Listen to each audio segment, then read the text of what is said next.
Hey, war. What is it good for? Absolutely nothing, eh, Ronnie? Indeed, yes. Yeah, you know that song, don't you? So, welcome along, Earthlings, to another Still Alive. And as you can see, we are. So it's good to be back. What are we doing now? About once every two. What did we do last time? Once every 2 or 3 weeks, isn't it? Yeah. That's give people a chance to recover from the last one, isn't it? We've had to slow down our age.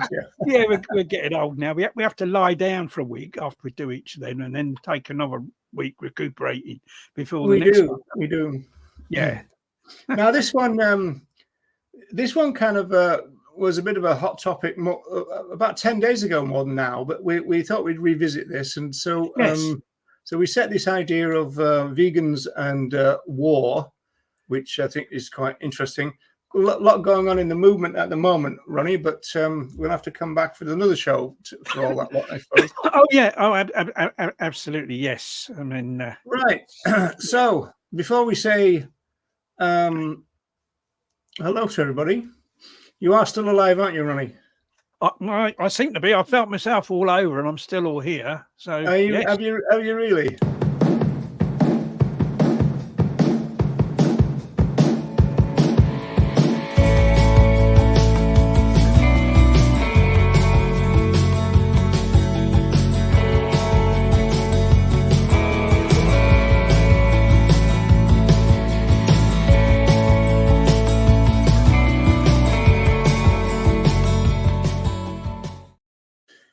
Yes, indeed. So let's do a few hellos. So Terry was first. So hi, Terry.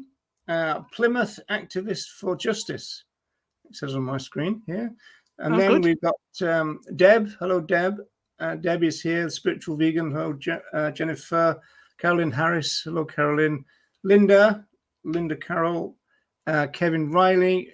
Kate J. And Lynn Smith so far. So say hi to us in the chat if you want to, people, and thanks for those who have. So have you got any first comments about this topic then, Ronnie? Well, yeah. I think first of all, I mean, we started off the blurb that we put out about this. We talked about Donald Watson, who was one of the founders of the Vegan Society. He was he and his wife coined accredited with coining the word vegan. He was a conscientious objector during World War II. And so you had a person right at the beginning of the vegan movement, very, very much involved in founding it, who was a conscious objector. So obviously he was an objector to war. And but it's quite interesting, isn't it? I thought it was very interesting the sort of reasons he gave for that, because there was an interview with Donald Watson by a guy called George Roger. I think George Roger was involved in the vegan site. This was in 2002, wasn't it? Yeah. The interview. And Donald Watson talks about his conscientious objection in that interview, doesn't he? Yeah, he said in general terms he didn't want to kill anyone, didn't he? Yeah, and also one of the things he was also concerned about was that if he put himself under military rule, he would have to do anything they ordered him to do or face the consequences. And he was worried that they might order him to be involved in the killing of other animals. In other words, they might order him, to work in a slaughterhouse or something like that. And so he was also concerned about that aspect of it. And that was one of the reasons he objected. Yeah, there was at least two others of the pioneers, the Hendersons. So you got Faye Henderson and G. Allen Henderson.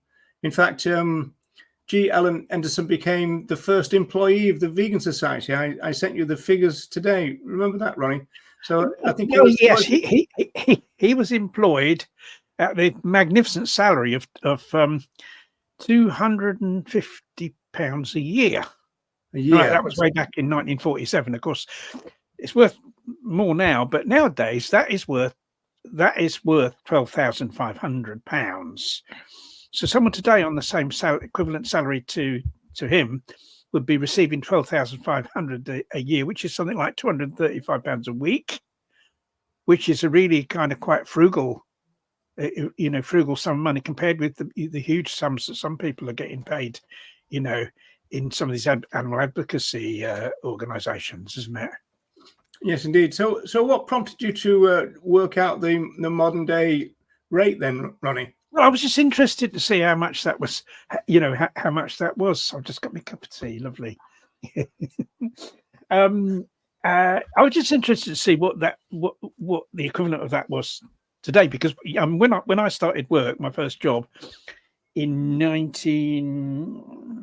was my first job? I think it was might have been in either 69 or 70, around about that time. I was paid £5 a week. That was my wage at the time, which would now be £45 a week, because it was 50. I think it was 15 times more now than then, something like that.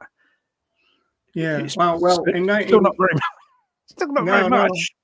In 79, I was actually running two cinemas in a place called Kirby near Liverpool, and my weekly wage was 25 quid, and my take home was 19. Right, but there was a flat inside the place for me, and also the bingo club next door provided all the meals. So you had perks.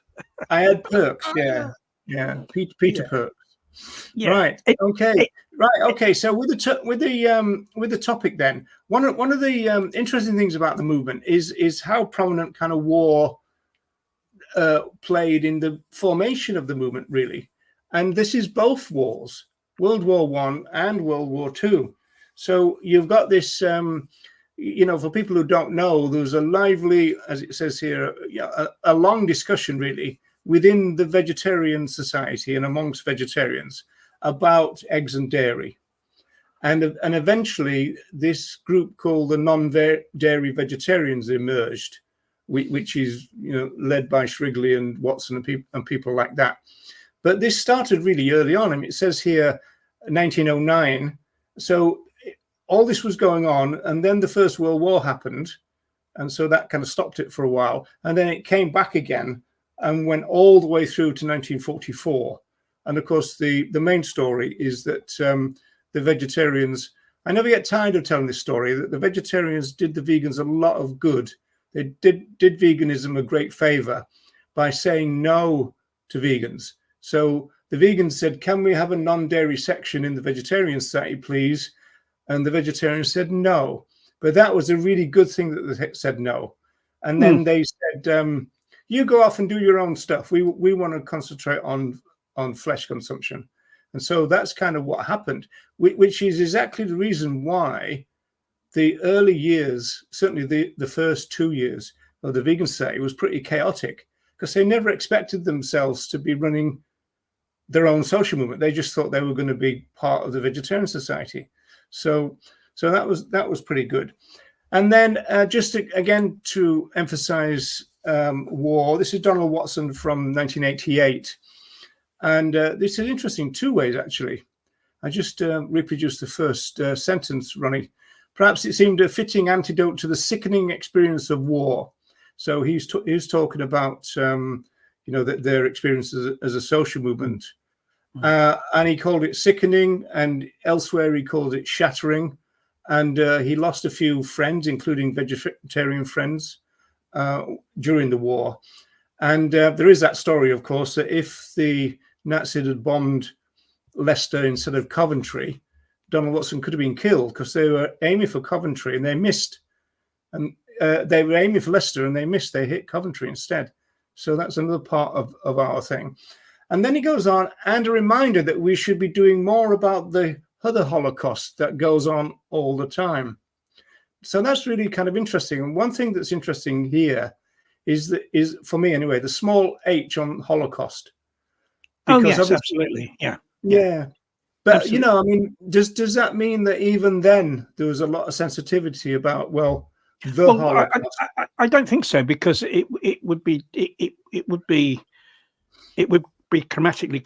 grammatically correct to put a small h there rather than the big H, which would refer to the Nazi Holocaust, wouldn't it? If it's got a capital H. Yeah, that's right. But you still see people talk about the animal Holocaust, and they put a capital H, which is I think that's a mistake in more ways than one. And the small H is, I mean, it's actually I think correct to call it Holocaust. I think the word derived actually originally, probably many hundreds of years ago, from the slaughter of other animals.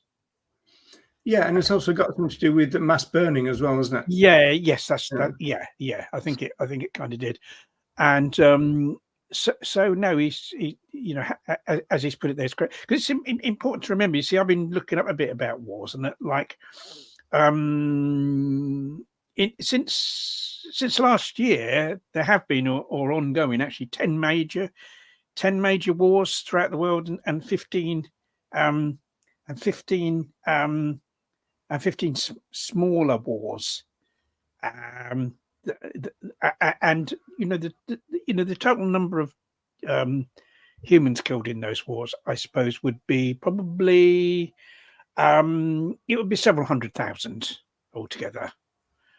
But when we consider that 50,000 other animals are slaughtered every second for human consumption, that kind of puts the two things, that kind of puts it in kind of perspective, doesn't it? That in several seconds, more other animals have been slaughtered than all the humans that have been killed in war, over the past couple of years.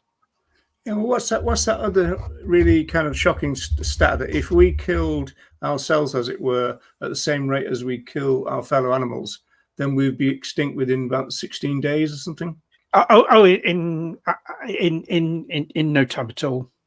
I mean, the number of other animals that are killed for food, and that is, I'm saying just for food, because there are other large scale killings of other animals, particularly in terms of adverse human impact on the natural world.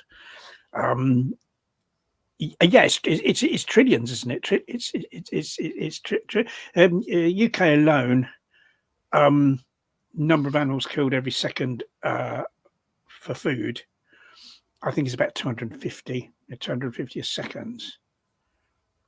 I mean, the figures are absolutely horrendous and staggering.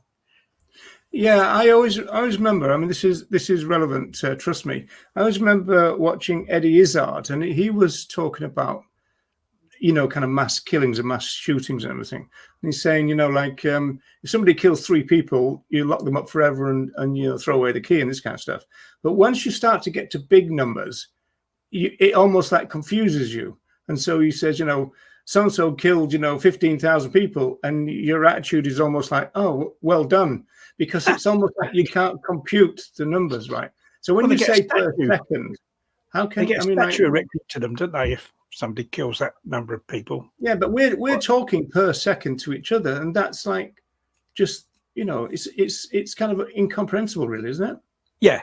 I mean, it's a horrendous, horrendous situation, and obviously something that kind of we urgently have to do something about. And obviously I would say that's by educating as many other people as possible to become vegan, because then they're not contributing to that.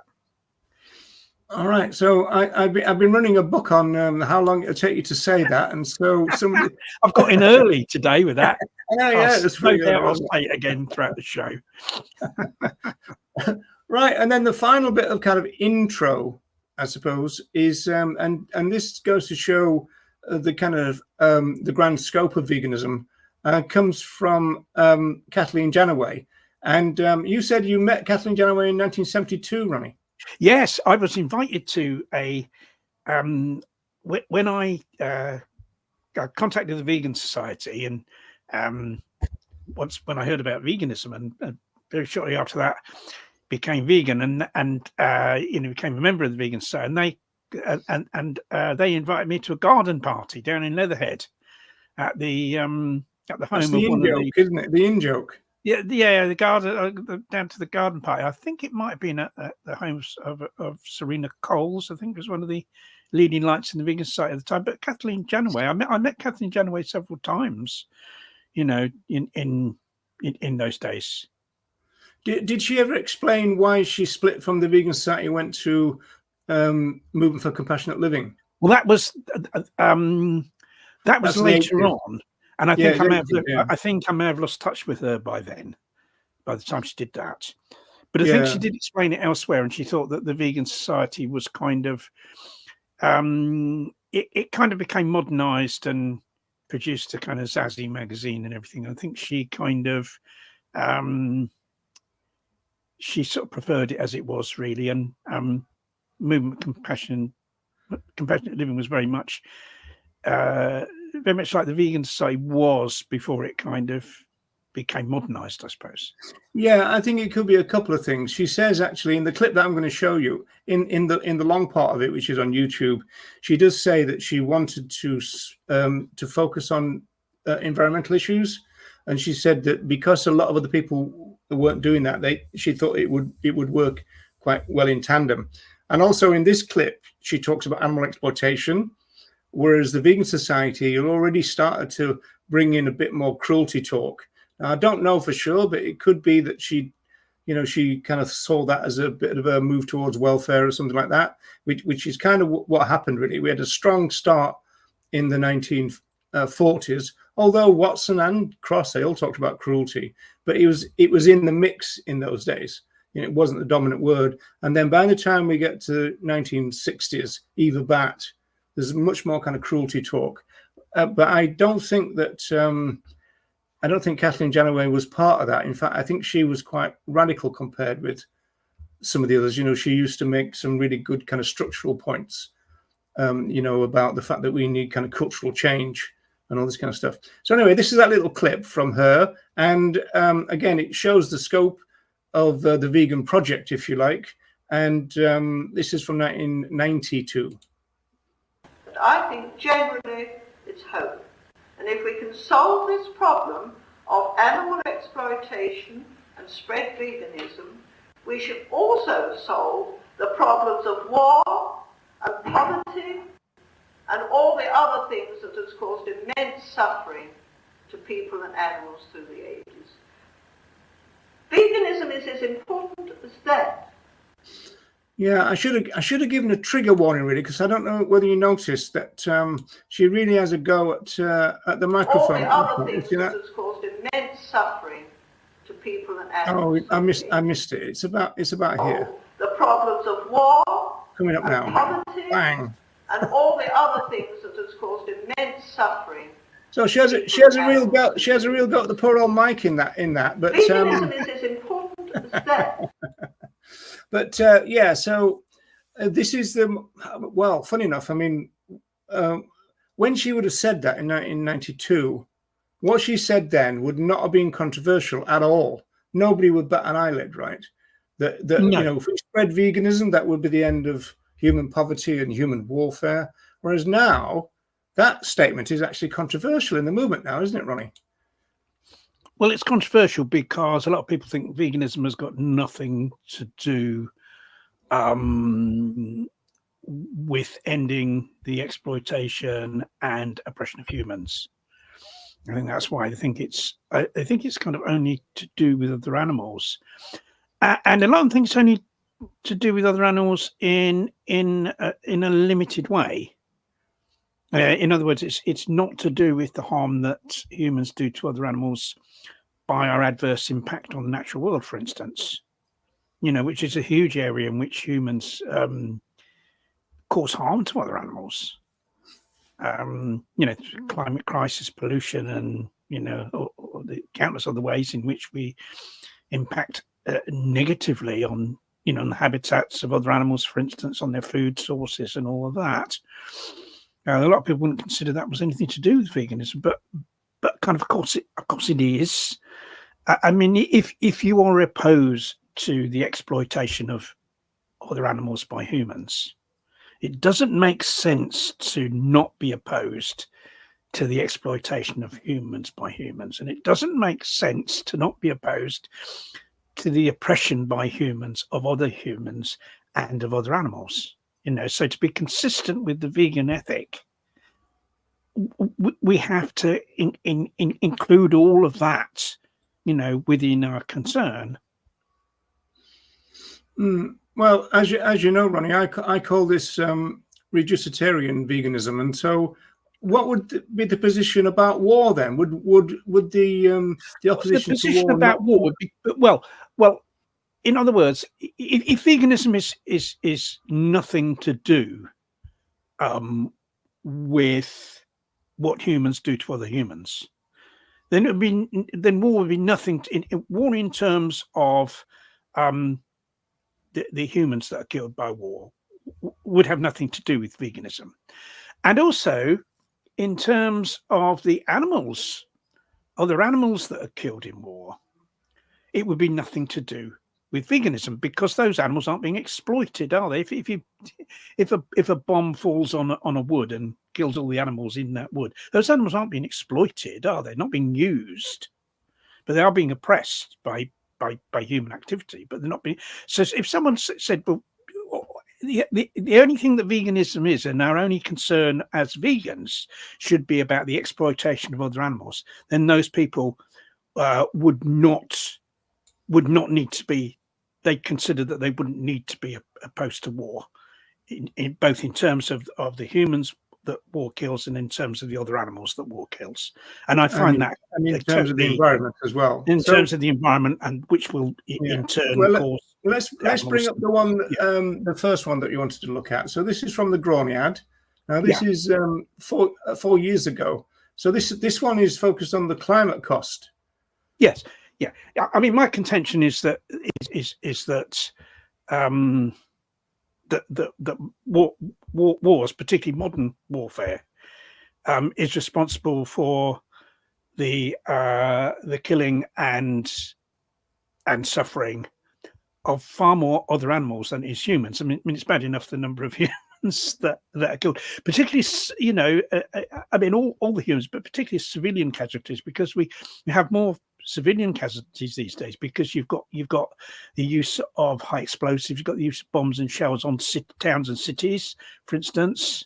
So many non-combatants are killed these days in warfare than used to be a case, hundreds of years ago, when they all gathered in a field with swords or muskets, and the only ones that were killed were the actual combatants, but sadly other animals as well, because they often used horses, for instance, and those horses would be killed.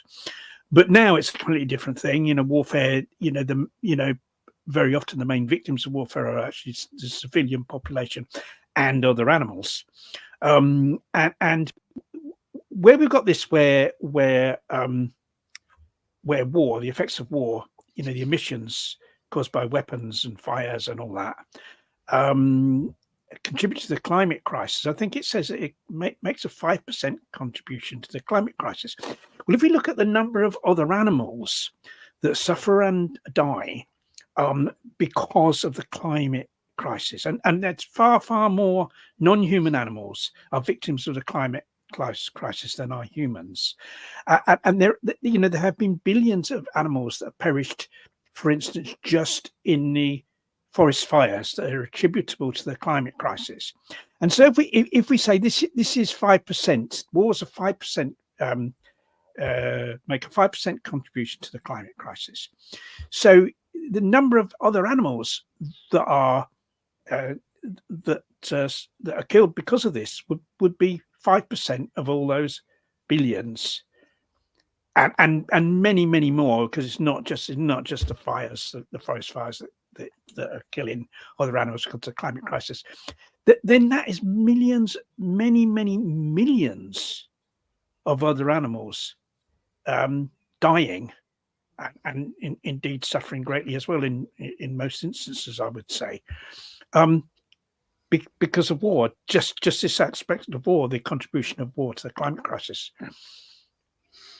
Yeah, I did see something extraordinary, which I think we both dispute. I'm not quite sure if it's in any of the ones that we've chosen to show, but one of the reports said that, well, by far the greater number of those killed during war are humans, but other animals are affected as well. I don't agree with that. Do you? I think that's untrue, because I think it's ignoring a lot of animals. I think it ignores animals like rats and mice, and it ignores animals like birds. I mean, I think they're kind of looking at animals that are under the control of humans. You know, animals on farms, animals in zoos. You know, animals kept as so-called pets, for instance. Those are the animals that are kind of really being looked at in most cases. But yeah, that brings us on to that second one then that we were looking at, which is this one here. So first of all, I'll just scroll down gently, as it were. Let me do it on the other screen so I can still see you. Not that I want to, but it's talking about all the different categories, and I think this is quite interesting because you've obviously got free living beings, so they're obviously going to be a big category of war. Especially when you do it away from, I mean, obviously a lot of war is in populated areas, but a lot of it is out as well in the kind of fields. That's true, but you still have a huge number of free living beings in populated areas. I mean, what about the mice and the rats that live all over the place? Even in populated areas, probably more so with some of those animals. And then the birds, you get birds live in populated areas as well. So they, even if the military activity was only limited just to towns and cities, there'd be a huge number of non-human animals killed. Yeah, here's a question I wanted to ask you, Ronnie. I don't know whether you know this, but in a long-term human conflict, what happens to birds' migration patterns and stuff? Well, they'd be severely disrupted, wouldn't they? Be severely disrupted, and possibly in some cases may never recover if it's a really long conflict.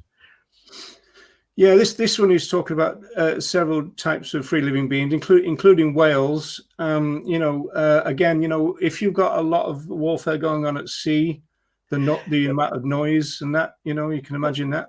What about the fishes? I mean, there's still a huge number of fishes in the ocean, although less than at one time because of human activity. Still a huge number. What about the impact on them through the pollution that is inevitable from warfare? I think I read. Is any account given of them and the loss of life that they sustain? Yeah, I think I read this week that the population of the so-called farmed fishes is higher than free living ones now, and so I suppose if a bomb hits a salmon farm, you're in big trouble, aren't you? Really?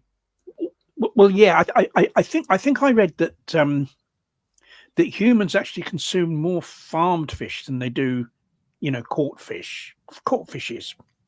But it's complicated because a lot of fishes are caught to feed the farmed fishes. Yeah, that's right. Yeah. So how that works out in terms of one's caught and one's farmed, I don't know.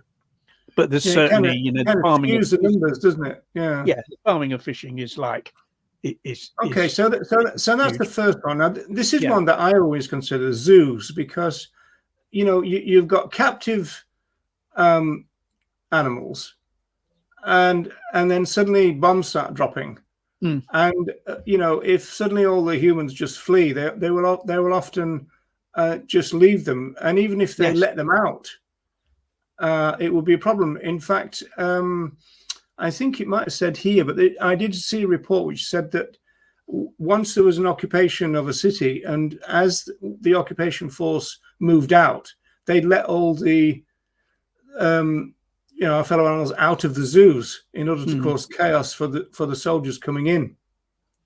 Which is quite interesting. So zoos is a real big problem. Yeah. Then you've got so-called livestock, of course, again, captive. Yes. Yeah.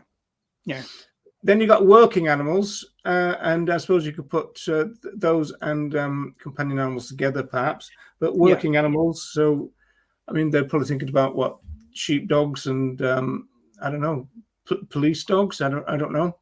And then you've got animal companions, and then you've got this timeline that we wanted to go through, because these are the figures now, and these are again pretty amazing, really. So it starts with the First World War, and I don't know if I can make this any bigger for people, because I do realize this is pretty small. Yeah, it's quite small. Yeah. Yeah, I wonder if I can. Hang on a second. I might be able to. It's not that slightly bigger. It's just it's not possible to zoom in on particular parts of it, which is a shame, really. But you can read out what it. Is that a bit bigger now? Not really. No, not really. Okay. Right. So yeah. All right. So it starts off with the First World War, and then of course we all know about the horses and the mustard gas and all that kind of stuff. More than 16 million other animals were killed to serve on all sides. Were made to serve on all sides, with 9 million killed, and it goes through horses, mules, and donkeys. But again, the rats and the mice and the pigeons and all those, because you started. I mean, for instance, First World War, you had trench warfare. That was kind of fought in the countryside, woodlands, and shells were used, weren't they? I think there were some bombs. Most of it was shells. You know how many free-living animals perished in those bombardments? You know, that's their territory. There've been, tanks churning through their territory.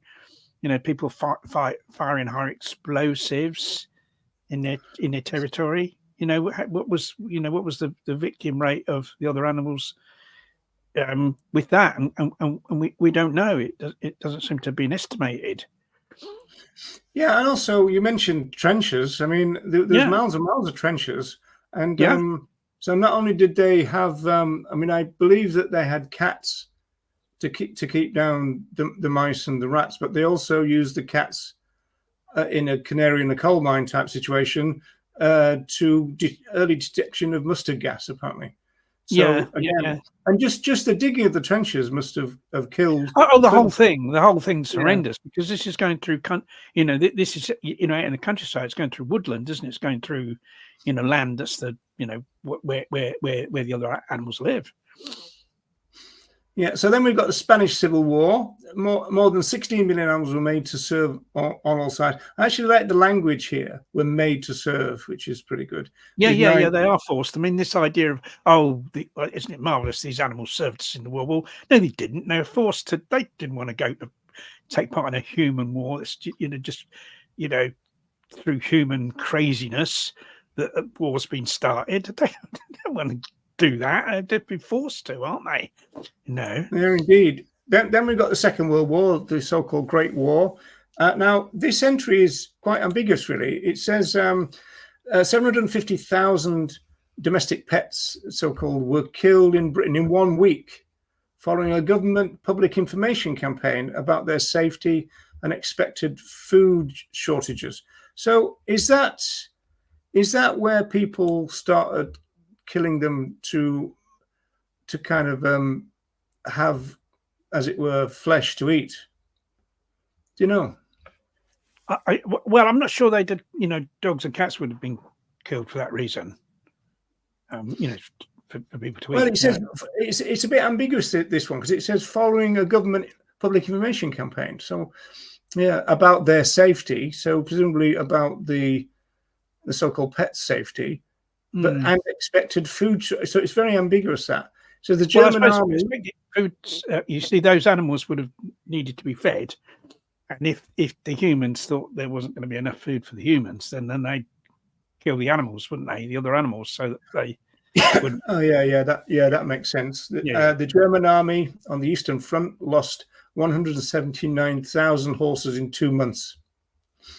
So, I mean, we talk about absolutely incredible. And there were pigeons as well. There's loads of pigeons were used, weren't they, in the Second World War? I don't know about the First World War. It's certainly used in the Second World War. And loads were shot down, I think, by both sides, The pigeons used right. So if you saw a pigeon flying, you'd assume this was an enemy message going over or something? Yeah, maybe so, yeah. Yes, and, that's loads of them were. Loads of them were killed. Yeah. Now, this is one thing that I mean, obviously, there's been a lot about Agent Orange and all the famous films, Apocalypse Now, and all the rest of it, and all that. But you used to eliminate forest cover, destroyed the habitats of tigers, Asian elephants, gibbons, civets, leopards, and other species. Yeah, I mean, they're talking about larger animals there, and that's terrible. But what about all the other smaller animals? You know, the birds and the small mammals that aren't mentioned there. They'd be killed in much greater numbers by something like that. Yeah, and then they say that 40,000 of our fellow animals were killed by unexploded landmines in the 20 years after the war. Yeah. So again, it's not even as though it's just during the wartime. No. Mozambique civil war, giraffes and elephants here shrank by 90%. It does say in another report that with proper conservation, they was kind of saying this as a good thing. With proper conservation, their population will recover. Of course, in terms of the individuals who've had their rights violated by being killed, and 90% of them, that they've gone. So, you know, that makes no difference to them. You know, that doesn't make it any more right that the population might recover. Then you got the Iran-Iraq war. Population of wild goats, wolves, otters, pelicans, striped hyenas, river dolphins, and other wildlife were wiped out or reached the point of extinction. Yeah, once again, you'd have a lot more of the smaller animals killed there that kind of aren't named in that. I mean, do you think that's just like speciesism that they haven't thought about? Kind of, you know, there's certain iconic animals, aren't there, that people talk about all the time and they forget about all the others. And most of the others are usually the kind of smaller animals, aren't they, that are more numerous and so will be killed in larger numbers. Yeah, it's interesting that though, isn't it? You know, so yeah. So you got the Sudanese civil war, then you've got the elephant population fell from 100,000 to 5,000. Again, massive drop there. Afghan war, 1990s, over 75,000 other animals were lost due to mines, more than half of the total so-called livestock population. And then the final one in this is the Gulf War. More than 80% of so-called livestock in Kuwait died, including 790,000 sheep, 12,500 cows, and 2,500 horses. About 85% of the animals in Kuwait International Zoo died. A deliberate oil leak as well in the Persian Gulf by Iraqi forces caused the death of up to 230,000 aquatic animals and birds. And again, the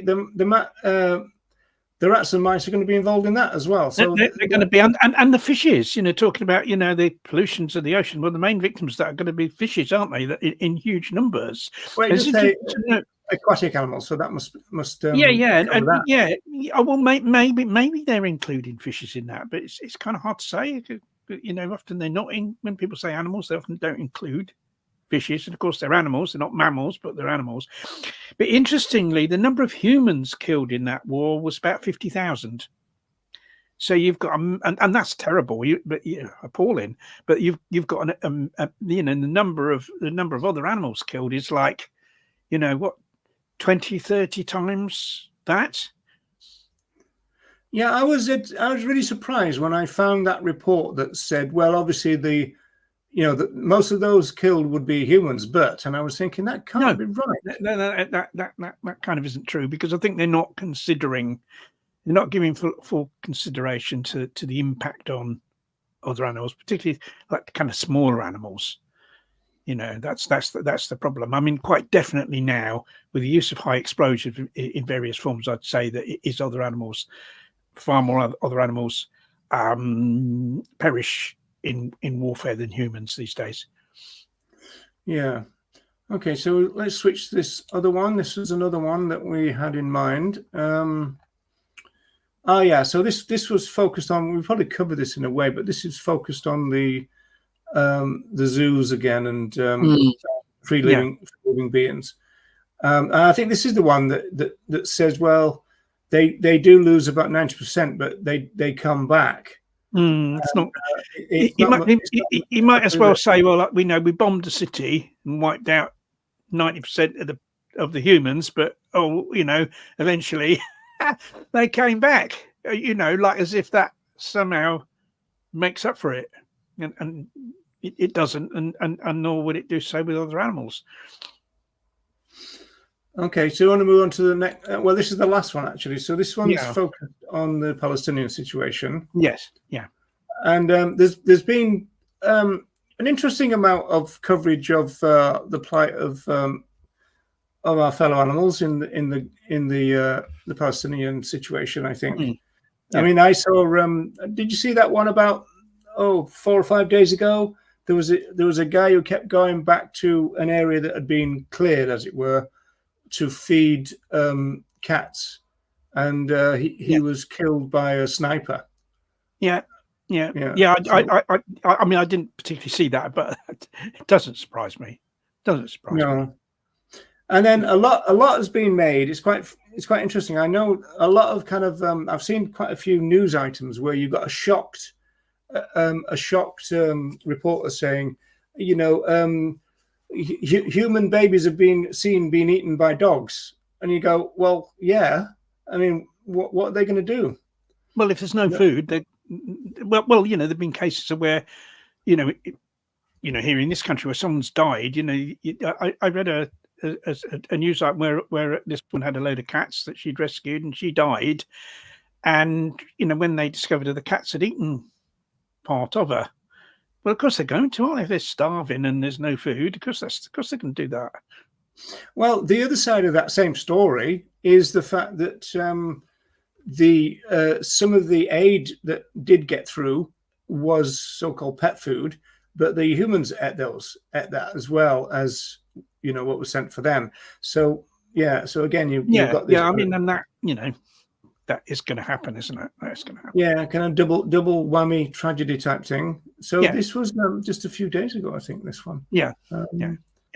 Oh yeah, it was talking about this teenage woman, this young woman, had to leave this horse behind, and then found out that he'd been killed. This is why all vegans must support, promote, and urge a ceasefire in this war. And anything other than that is not consistent with veganism. Even if you don't care about humans, there's reasons. Even if you don't care about humans, even if someone's like a fanatical Zionist and doesn't care about Palestinians, if they're vegan or consider themselves vegan, then just for the sake of the other animals, they need to support, promote, and urge a ceasefire. It's the only position that's consistent with veganism. And anyone that doesn't do that, they're not acting inconsistent with it. They're not acting consistently with veganism. Yeah, I think the next picture here is a couple of cats and dogs, maybe. Again, I did say that there's been quite a bit of coverage, but again, never anything about rats and mice. No, there won't be, but they'll be among and birds as well will be among the major victims in terms of numbers of this. And then, of course, you've got what we talked about before, the emissions that contribute to the climate crisis, that's killing huge numbers of free living animals. Yeah, sorry, I'm just distracted by a three-part point made by Jonah here. So, yeah, I mean, if there's any interesting comments, we can obviously, be good to we can deal with them. Yeah, this one goes through deaths in captivity again. Usual thing. Yeah. Ironically, the head of the poultry breeders and animal protection syndicate in Gaza. So, I mean, from a vegan point of view, that really sounds weird, doesn't it? That there's concern. Well, they're losing profit. They're losing profits, aren't they? I mean, just think of an intensive broiler farm gets bombed, or an intensive, egg farm. The number of other animals that will perish in that. I mean, all right, those animals are going to be killed anyway, but that doesn't make it any better that they're they're blown to pieces, does it? And of course, those farmers are going to be primarily concerned about they're going to be just concerned about profits, really, aren't they? Yeah. Do you ever see during a war? Do you ever see criticism when people are sending goods and food for our fellow animals rather than humans? Do you see that? That's bound to happen, I suppose, isn't it? Well, I think you kind of get that in general anyway. You get people say, oh, why are you donating to these, animal charities? What about the humans? I mean, you get that. You get that on. I've had that on street stalls that someone will shout. They never stop to talk. They'll shout from a car. What about the children? Or something like that. They'll shout, won't they? If you're doing the stall for not that they're doing anything to help the children, of course, but you do get that. I mean, you get that in all. In all situations where you're trying to do something to help other animals. Yeah, I remember in the 1980s in Liverpool, you used to get a lot of people coming up and going, what about the starving humans and what you're doing for them? And I used to say, well, we're not eating their food for one. Well, right? Absolutely. Well, I'd say to them, you see, you've got to win either way with that, because like if you say to them, well, what are you doing for starving humans? Are you doing stalls for starving humans then? And if they say no, then you can say, well, why are you telling me to? And if they say yes, you can say, well, that's great.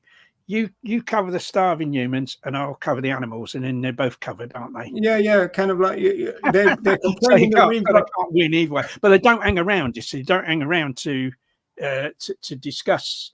I mean, they say that our priorities are wrong, but they don't have any priorities. No, well, they don't. What about human rights, right? And I used to go, well, I'm interested in human rights. Have you got any leaflets or, what have you got? No, I haven't got it. And you go, well, you're complaining to me, but you don't do anything. I know. You get it all the time. I mean, I even had one where I was doing this, helping with street collection for Animals Asia.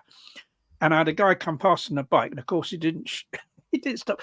He was like an animal racist because he shouted out, what about the animal in this country?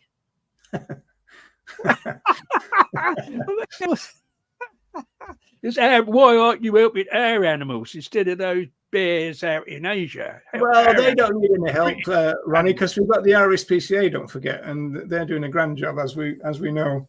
So yeah, that's it. Yeah. I know. Yeah, there we are. Yeah. Well, let me. If you've got any I'll put them on the screen. Okay. This issue raises a separate movement problem, i.e., that there is no structural mechanism for consensual decisions about what is vegan to be made. E.g., no international vegan Supreme Court, no governance. Yeah. Well, obviously, I think the first thing we'd say is that any inquiry about what is vegan should start with the pioneers of the movement, what they said it was, and go from there. Because even if we want to change things, we ought to do it in the light of what they initially said. See, that's the only fair thing I would say about that. I agree with that. I mean, obviously, what the pioneers movement said is open to interpretation, and different people will interpret it different ways according to what they probably want to believe, I suppose. And it's a little bit like the Bible, isn't it, where there's different, you can construct everything differently. The one certain thing that the pioneers said was that veganism was opposed to the exploitation by humans of other animals. That's the thing that's kind of absolutely certain. There's no way that these people that say that it's just a diet, they're absolutely and completely wrong. And it's whether it's kind of, it goes beyond that, But I would argue that, like I said earlier, that you've got to not just look at that, but you've got to look at what's also consistent with that as well. Yeah, the words vegan, veganism are not clearly defined. But you had a example of this very day, Ronnie. All such issues have been reduced to a personal subjective level. And of course, you made a point. Somebody made the usual point that about infants or newborn babies being vegan, and you said that's not possible because veganism is a philosophy. Yes. Yeah. And veganism to me And I've seen loads of posts that start with, well, veganism to me. You can't, you know, it's like someone saying, well, you know, Marxism to me isn't anything to do with what Karl Marx said. Right. You know, it's like someone saying that and you think, what? You know, what are you talking about? Of course it's got to be, you know. And it's same with veganism. You know, veganism has got to be to do with what the people who invented it, you know, the founders of the vegan movement, people who coined the word, the people who you know started the vegan society, basically. It's got to be with it's got to be what they intended, hasn't it? And you can't just make it up. I think Jonah is onto it there, in the sense that this feeds into social movement theory, this idea that when a movement becomes established and bigger, or that it tends to moderate and everything. And I suppose the vegan society has got charity status, hasn't it? And so therefore, yes, yeah, that would limit the amount what they would be able to say. Whereas I suppose the pioneers were free when they were kind of evolving, emerging, and developing vegan philosophy. They kind of didn't have to think about this, I suppose. Whereas because the modern day vegan society are into kind of branding and trademarks and all that kind of stuff, that would probably mean that they must be a bit more cautious, I suppose. I mean, I don't think that's a particularly good excuse, but I think that's probably what they would say. Yeah, I mean, I think that's probably right. I think even if we did have such an international court or tribunal, what would happen is you'd have people that just disagreed with what they said and said, well, yeah, well, that's what they've said, but I'm still going to, you know, use my own definition of veganism anyway, because that's what people do, you know, with regard to what. Well, it never happened in the human rights context, so would it, Ronnie? If you know if a international court of human rights made a declaration, nobody's going to say I don't agree with that now, are they? So, well, not. No, I'm being sarcastic, because the USA and Israel have just yeah, but I think in terms of. You know, we already have a basis for determining what veganism means. Yeah, I agree with Jennifer here, but I've always said also at the same time that you know, what the pioneers said is not set in stone. You know, it can't be, in the same way as what Marx said wasn't set in stone. But it's a question of how you do it, how you move it along. You know, and there is a lot of things about, you know, the idea that social movements move and they need to move, otherwise they stagnate. And so movement and evolution is not a bad thing, but it's got to be done, it seems to me, in a fair way, in reference to where we came from and where we started. And then, so what gets my goat, to use a non-vegan phrase, is when people come into the movement. And as you've just said there with the Marxist example, they almost just declare what veganism is, you know, and that seems to me to be wrong there, because it's disrespectful, isn't it, more than anything? Yeah. And I think that the main example these days of that probably is to do with the, you know, all these people that you know, what veganism is anti-cruelty. I think that's the, you know, we've got the word cruelty used everywhere these days, haven't we, in connection with veganism, whereas like fundamentally, you know, what veganism is opposed to is the actual exploitation and use of those animals, and the, you know, any cruelty caused them is just an exacerbating feature, you know, and that's what people tend to forget, that it's what vegan opposes is the actual exploitation, whether there's cruelty or not. You know, it's still against the vegan ethic for those animals to be used and to be, you know, and to be killed.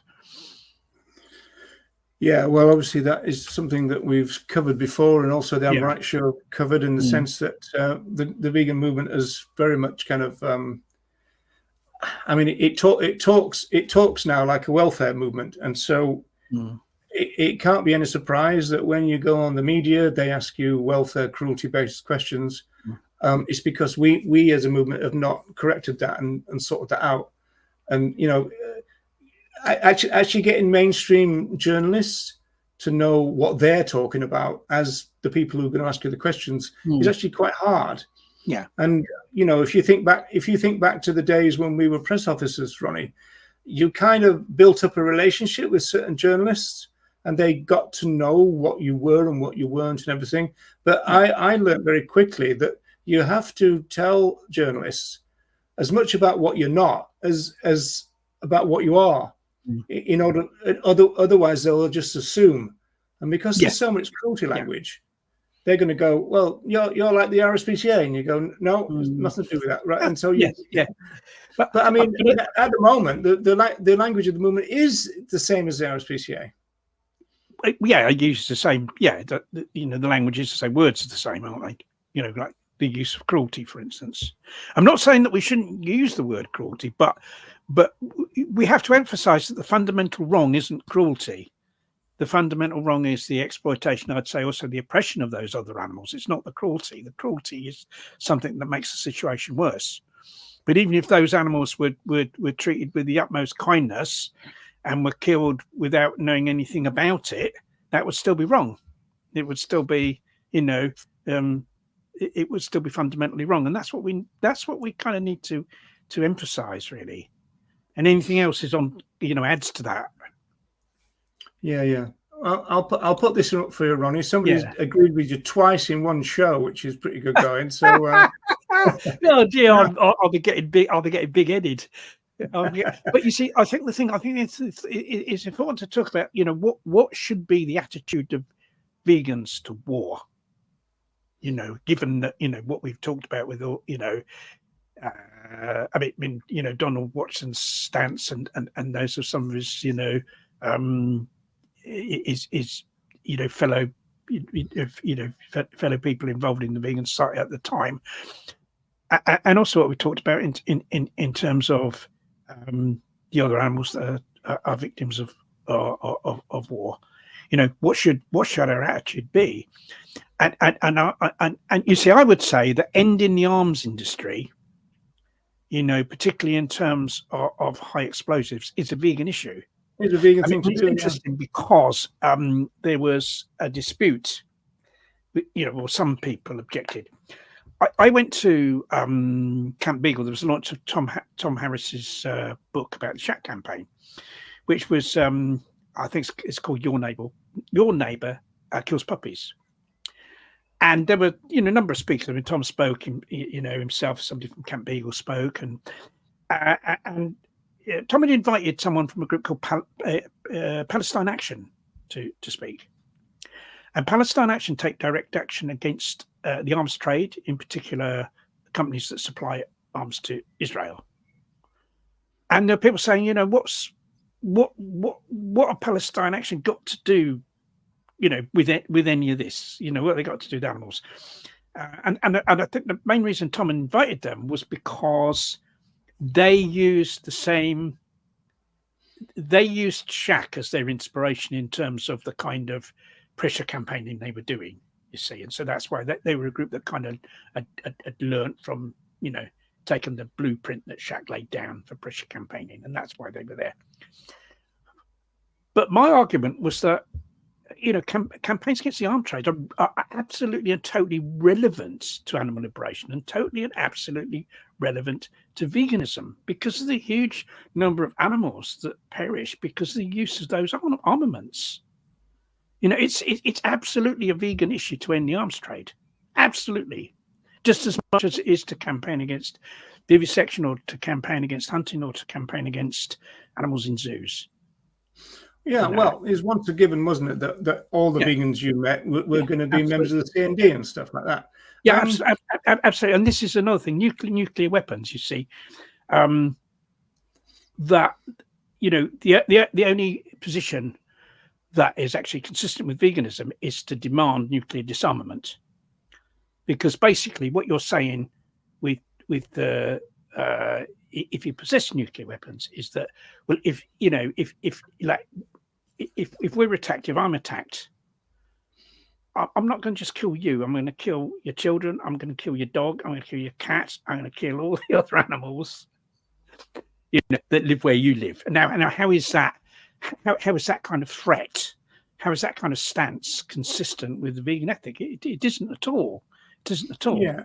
And so nuclear disarmament, getting rid of these appalling, weapons, and once again, the main victims of nuclear weapons are going to be other animals. And we're horrendous in terms of the human casualties, but they're going to be other animals just the same as the victims of high explosives that are used now are other animals. So nuclear disarmament is absolutely a vegan issue. And I thought it was on that, from that stance, I was really disappointed. Like, for instance, Kerry McCarthy is supposed to be a vegan a member of parliament. She's lauded as a vegan member of parliament, for one of the Bristol constituencies. She actually voted for the renewal of the UK's nuclear capability, Trident. She actually voted in favour of nuclear weapons. She voted in favour of weapons of mass destruction whose main victims will be other animals. So how is that consistent with veganism? It isn't. And this is where people don't think deeply enough about what veganism really means. Yeah, I agree with that. I want to come back to what Jonah wrote there about the IDF, but before that, just to pick you up on the nuclear weapons, with the evolution of the argument, how do you stand on nuclear power now? I don't think it's necessary. I don't think the thing is various arguments about, like, people will say, look, nuclear power is preferable to the burning of fossil fuels because it doesn't contribute to global heating. One thing people need to know about nuclear power stations is huge numbers of they can cause the deaths of massive numbers of fishes and other aquatic animals because water sucked in to cool the reactors. And of course, the water is sucked in from the sea nearby, and there's fishes, and because there was a big debate about one of these power stations that should have had a filter to stop that happening, and they didn't bother to have not to stop it happening, but to reduce it, and they didn't bother. So this huge number of fishes were being killed in the generation, to help with, I suppose, in the process. That must be preventable, though, surely. Well, I think it's partly preventable. I think it can be reduced. But and then there's arguments about what happens to the the waste of the nuclear. But I don't think nuclear power is necessary. I think that there's two things we need to do. Is first of all find, really look hard about ways of reducing our energy consumption. We actually consume far more energy than we need. There's huge amounts of unnecessary use of energy that could really be curtailed. And secondly, there's massive scope to for providing our energy needs for renewables. Why not have every roof of every house fitted with a solar panel, for instance? Why not? It's just the government don't want to invest in it. We could do, and just think of the huge amount of electricity that could be generated through that. We don't need nuclear power. Whatever the arguments about nuclear power, we don't need it. We can provide enough energy for our needs without it. I agree with you about using far too much energy. He says with three big lights shining down on him. But, well, yes. In my defence, two of them are those little.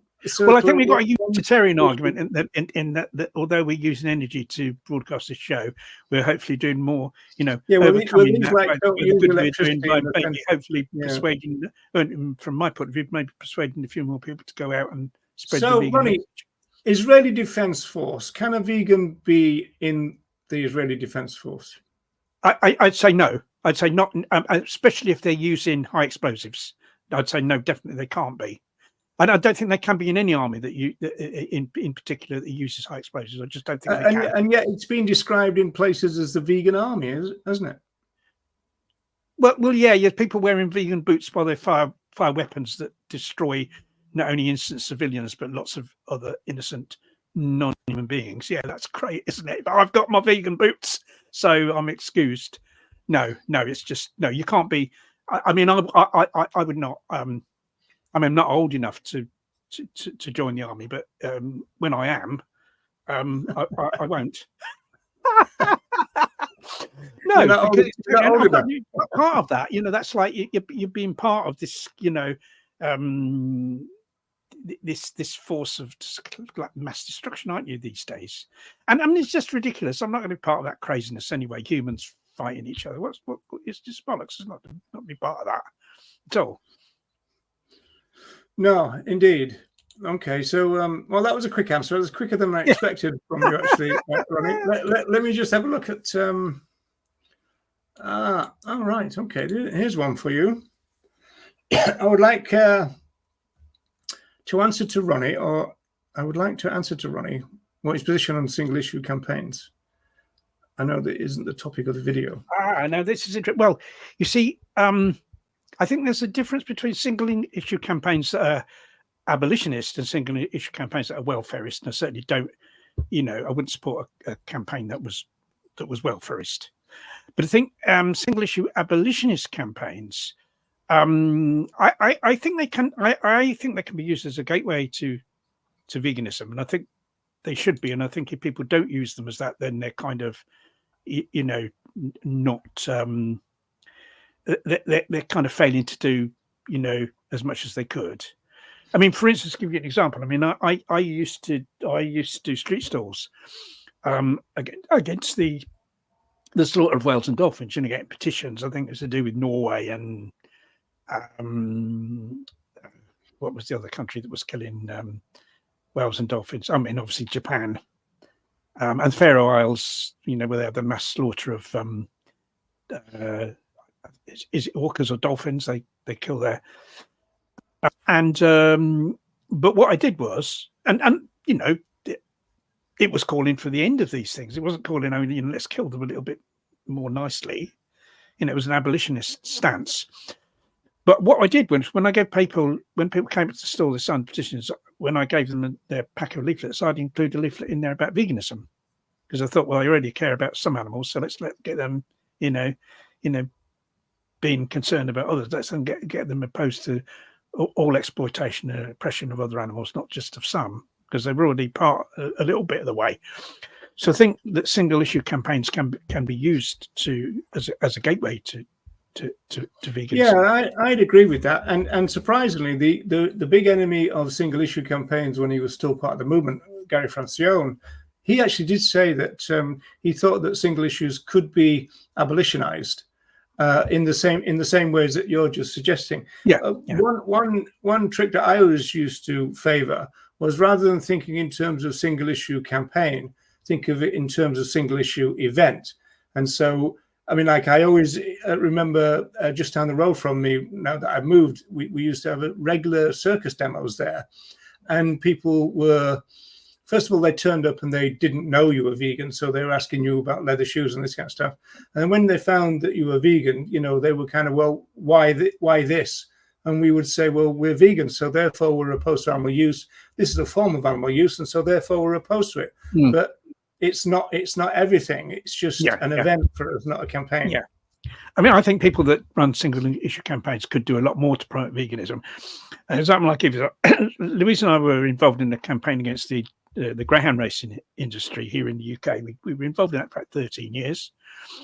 And we ended up with having on our website, one of the first things that came to on our website when you came to the first page was a section that actually promoted veganism. And on our leaflets, we also had a section there where people could go to a web page that promoted veganism. We said, look, this exploitation of the greyhounds isn't the only way that humans oppress and exploit other animals. And if you want to oppose all of it, then become vegan. Or if you want to oppose all of it, go to this webpage where you can learn about veganism. And that's what we did. We incorporated that into our what might be called a single issue campaign. Yeah. John was asking this question about LVK. I don't know the answer to this. I don't know whether you do, but the more general point is this highlights another massive deficiency in the movement, i.e. no disaster response. Now, one thing about that that would, well, I mean, it used to be like Veg Fam, didn't they? But I think that's gone now. But I know that's not the same type of thing here. But I also think that, I mean, Laura Schleifer talks about, kind of disaster response in Gaza being run by by vegans, I think. But I also, it reminds me of, because I sent, you know, when you were on the panel with Mel Broughton, I did a clip of that, and Mel was talking about the 1980s and how different it was, the feeling of the movement to now, and you were nodding your head along because he was talking about the strength of the grassroots, and he said it wasn't just like London based, it was all over the place, and that's true. And he was talking about Coventry and talking about Northampton, where he was, and you know, I was involved in campaigns in the Harrogate area, Leeds and Liverpool, Manchester, you know, those kind of areas. And it was true, there was a heck of a lot going on. And so it's because the activists kind of were more autonomous and they thought for themselves. Yes, yeah. And I think that would almost mean that would be catered for more then than now. If a long way of saying that even if we got the the grassroots kind of strength back, it would help in this respect too, I would think. I think it would. I think it'd help with all areas of campaign. And of course, what we would have now, and I'd like to, you know, I'd like to think that what we'd have now in a big proportion, so to speak, would be campaigning for veganism. Because of course, back in the day, that was the only downside of the local animal rights groups, is that nobody or hardly anyone campaigned for veganism. They were campaigning on these various issues, but nobody campaigned for veganism. I think, you know, I'd like to think that would be different now, and that campaigning for veganism would be, you know, would be a large part of what a local animal rights group did. Yeah. John was asking about general thing about armies, as it were. Does that mean being in any army is ethical, immoral, not vegan? I mean, I'd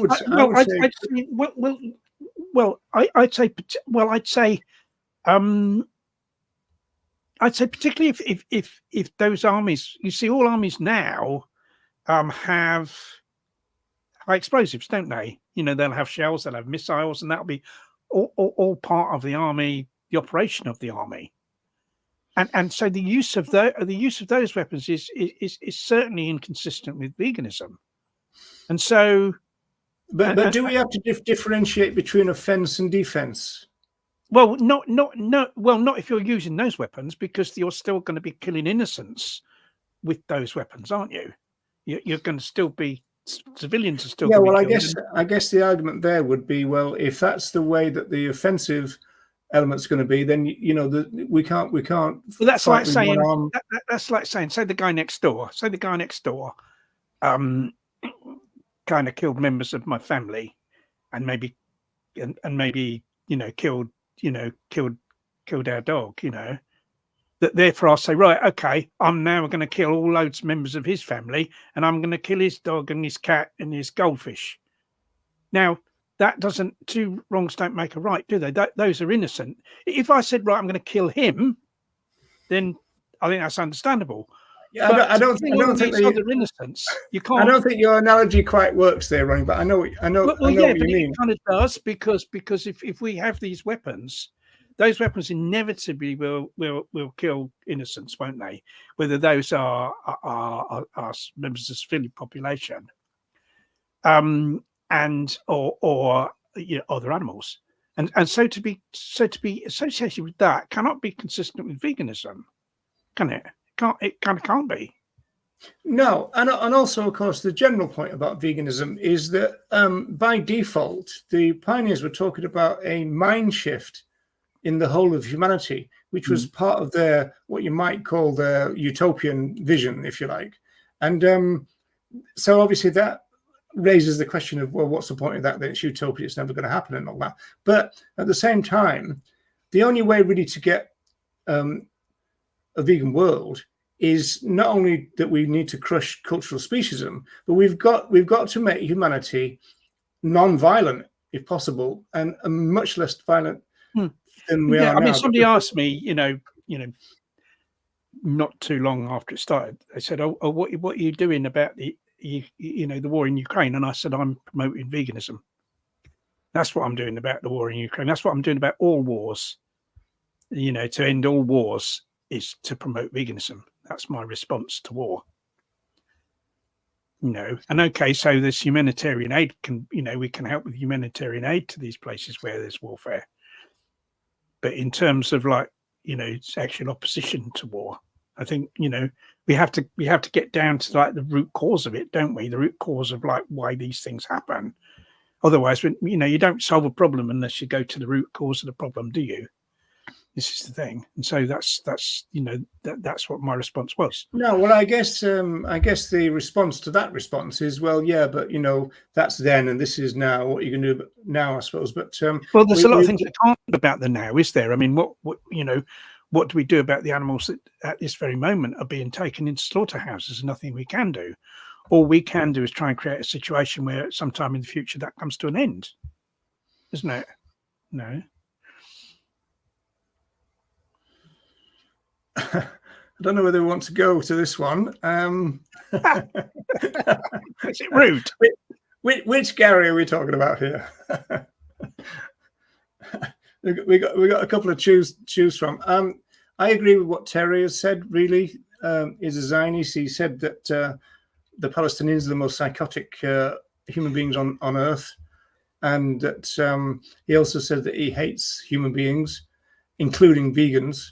And of course, he's got a list of the most extreme kind of violence fantasies that you can imagine that he wants to perpetrate on people, from extreme sexual violence, which would leave people actually mentally and physically disabled for life, to other kind of weird, kind of almost juvenile things like using meat skewers to pluck people's eyes out and stuff. So in terms of being a spokesperson, and again, like Terry did, putting aside the speech, which on its own is good, but in terms of being a spokesperson for a social movement, and especially a social movement with our values, he was completely hopeless.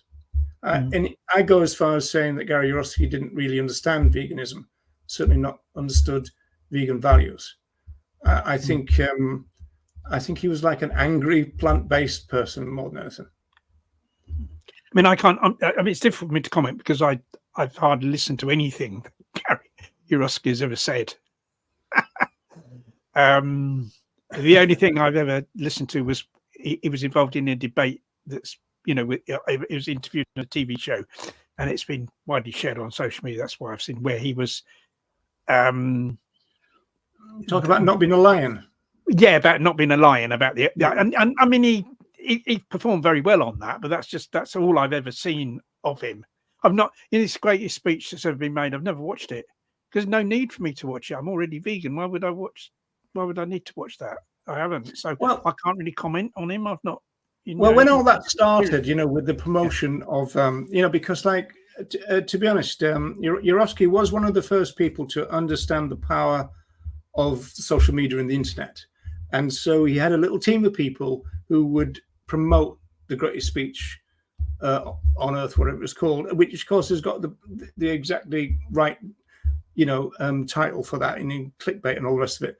And so every time anybody said anything about our relationships with our fellow animals, his people would go on and say, oh, by the way, have you seen this? And it was promoted very heavily for a long time, that particular video, including by AR Zone, which I was involved in at the time. And so eventually he agreed to do an interview with us. And I asked him if he would retract his violence statements for the good of the movement, really. And he basically said no, that he thought his words were beautiful, even though he was promoting extreme sexual violence. And so after that was the kind of end of it for me, really. Yeah. But I think holding any one person like that up as this kind of magnificent, iconic hero kind of can be harmful in itself, because we need everyone to be, we need everyone to be heroes, don't we? In a sense, we can't just, kind of rely on these few, superstars to kind of spread veganism. Like, all vegans need to be involved in spreading veganism, and we all need to, especially to be involved, within our local communities where we live. Well, it goes back to what Mel said, wasn't it, about the strength of the grassroots? So when you kind of, turn these, whoever it is, it might be Gary Oscar, could be Earthling Ed, it could be, any of these kind of so-called YouTube superstars. No, not when people do that with them, it's kind of almost like, well, they're gonna, this is the magnificent hero that's going to bring about veganism. And I think it kind of detracts from people themselves doing stuff. I mean, I do think all these kind of, YouTubers should be encouraging people to become involved personally in outreach, and maybe some of them do. I watch very few of their videos, so I'm not absolutely sure what they say. But I certainly think if they're not saying that, they should be saying that all vegans need to play their part in spreading the vegan message as much as they can in whatever way they can. And I think it is definitely true that the new kind of celebrity culture, and of course we do live in a celebrity saturated culture in the first place, more generally, but it seeped into the vegan movement, and that is counter-revolutionary from a social movement point of view, for the very reason that you just said, Ronnie. But we're all organising themselves. We all can be part of it. We can all be heroes, even if someone, all they can do is write a letter to their local paper because their personal circumstances, health or whatever, that's all that allows. They can write a letter to the local paper promoting veganism. Then that's like, vitally important. And that person is a hero in that way for having done that. We everyone, someone door dropping leaflets, someone holding an information stall in their local town, all the various ways that we can spread the message. We need to, all of us, be involved in that. You can't leave it to these few heroes to kind of, usher in the revolution, because that's not going to happen. Do you think, Ronnie, that part of this celebrity culture is a lot of people think, oh, well, I couldn't do that, and so therefore I'm not, that means I'm out of the picture, without thinking of all the other things that they could do. The little things. It's like kind of all the small things, isn't it? One of my favorite songs, by the way, All the Small Things. It's like, in a sense, it's all the small things that have caused other animals to be oppressed and exploited. All the small things, like the choices that people make when they go in the supermarket. A small thing, I'm going to buy, this animal products.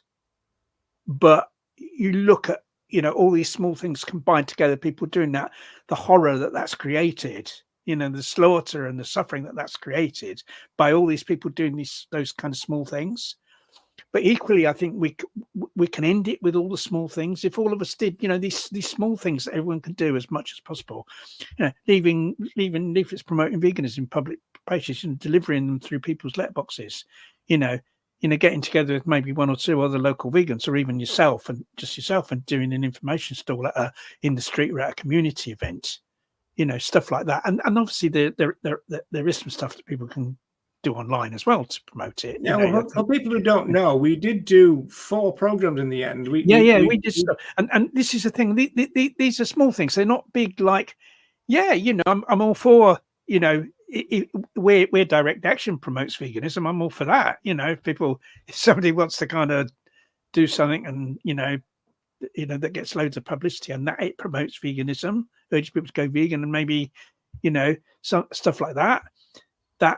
Great, but very few people are like in a position to do that. But I think, virtually all vegans are in a position to promote veganism in these small ways, and that, like, we need to be really mindful of that. And so, if enough of us were to do all these small things, you've got like all the small things in that way adding up to something really big, where we can educate loads of other people to become vegan. And so you change the culture, and when you change the culture, you change the politics as well, don't you? Yeah, I think there is a distinct danger, certainly, that because it's almost like when you think back again to the 1980s and the strength of the grassroots, is that there was a feeling of well, nobody else is going to do it, so I'm going to do it. Whereas now the celebrity thing is almost kind of, well, somebody else is doing it, so I don't have to, isn't it? People are waiting around for the order. You see, this is the thing. Instead of doing it themselves, people are waiting around to kind of be told what to do, or to go to an event that's been organised by some global organisation, like, say, if you take, for instance, like AV, they're waiting around to, when's the next AV action that someone else has organised that I can go to? Oh, that's in a few weeks' time. All right, I'll wait for that, and I'll go to that in the centre of the big city. Now, I've got really nothing against that. I think outreach in the centre of big cities is great, but like, why wait around to be told what to do by another organisation? Why and only do it when someone else has organised it? What can you do yourself? What can you do yourself, or with a few other vegans around you, to promote veganism in your local area? Because these people that go into the centre of big cities don't live in the centre of big cities. They're living in the suburbs. They're living in other towns. What about there, where you've got thousands and thousands of people that are non-vegan and that need to be educated? No. And I think this is, people need to think, what can I do myself? Rather than being like waiting round to be told what to do or to join in with something else that someone else has organised. What can I do myself, even if it's a small thing? Yeah, if everyone thought like that, it's definitely counter-revolutionary, and also it kind of it stops people coming up with their own ideas, which might end up being brilliant ones, because it's almost like, well, we've got the model that you need to follow. These are the rules. All of that is kind of counter-revolutionary. It's almost like, well, this is the problem, cultural speciesism. Go fight it in any way that you can and want to do it, right? And so that's what the position should be. Oh yes, and we've got some rules for you to follow. That's not the way to do it, I don't think. Yeah, absolutely. You've got to kind of. I think there's an example. That although, for various reasons, it's very much diminished now. I think the Animal Liberation Front kind of shows how successful autonomy can be, and the reason why they have spread all around the world, and the reason why there was so many actions at one time taking place, was because it was autonomous, because no one was telling other people what to do. There was a simple, if you like simple kind of, whether there were rules or principles, weren't there, that people were encouraged to stick by, and that was it. And people just organised their own thing. And so because of that, there was no one, no one was waiting to be told what to do. People did their own thing, and that's why it spread so far, and so much and so much happened. And that, although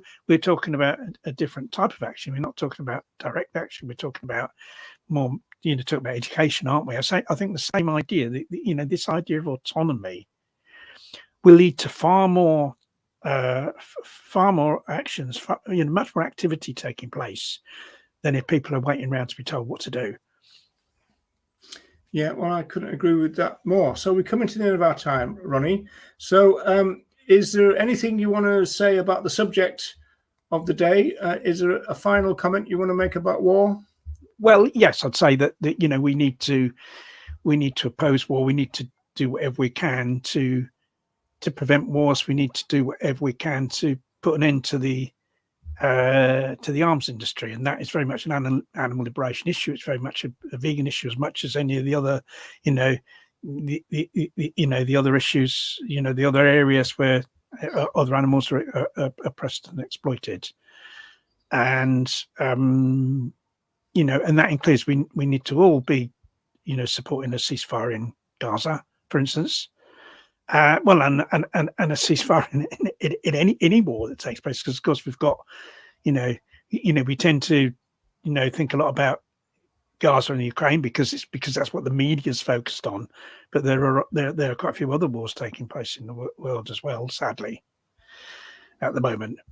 And so, I'd say, do you think we've got a kind of responsibility to talk about those as well? Because it's almost, why the big focus on the one thing? Well, I think we're kind of focused on because the other wars are in, for instance, there's a war going on in Myanmar, which used to be Burma, Southeast Asia.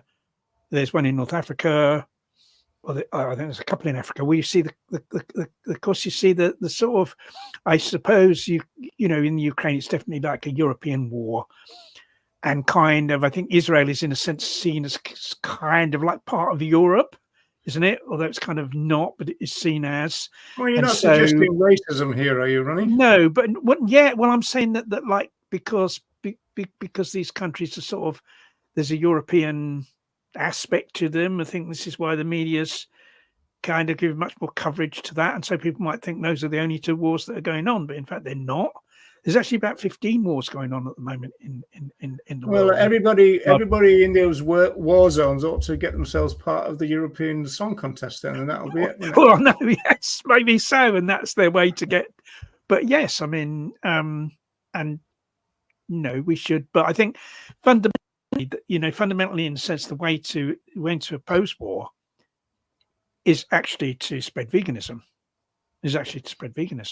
Because if everyone were vegan, and vegan according to what it really means to be vegan, they'd be opposed to war, and we'd have no war because it would be against the vegan ethic to promote and take part in war. So fundamentally, that's the way we fight war, is to promote veganism. Fundamentally, we do. And so, thank you for your final statement. And we're going to say goodbye, folks, and we'll be back pretty soon, because I think we both possibly want to talk about this big focus on the RSPCA at the moment, because I think one question that I want to ask, being a kind of opponent of what's going on, is since a load of vegans are supporting it, maybe there's something I'm missing, and so I'm quite open to that. Because why else would it be so popular that you've got all these vegans focused on the RSPCA rather than veganism? So there's got to be a reason. I think there is a reason for that, and or perhaps a number of reasons that we can explore. Yeah, well, let's hold that thought until next time, and we shall be back, and probably fairly soon, providing, of course, Ronnie, we are both still alive.